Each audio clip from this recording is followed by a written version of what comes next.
আল্লাহ তুমি আমার গুনাহগার উম্মতকে বাঁচাও। এই দুনিয়ার বুকে রব্বুল আলামিন সব নবীকে একটা করে দাওয়া মুস্তাজাবা দিয়েছেন, মানে যে দোয়া করলে কবুল হয়ে যায় সাথে সাথেই।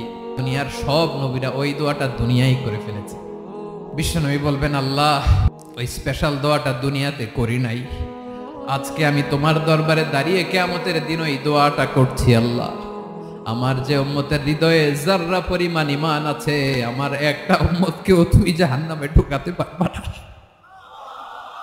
বিশ্বনবী পাগলের মতো একবার হাউজে কাউসারে যাবেন, একবার সিরাতে যাবেন, একবার পুলসিরাতের দিকে, একবার হাউজে কাউসারের দিকে পাগলের মতো দৌড়াতে থাকবেন, তার কোনো গুনাহগার উম্মত যাতে জাহান্নামে ঢুকে না যায়।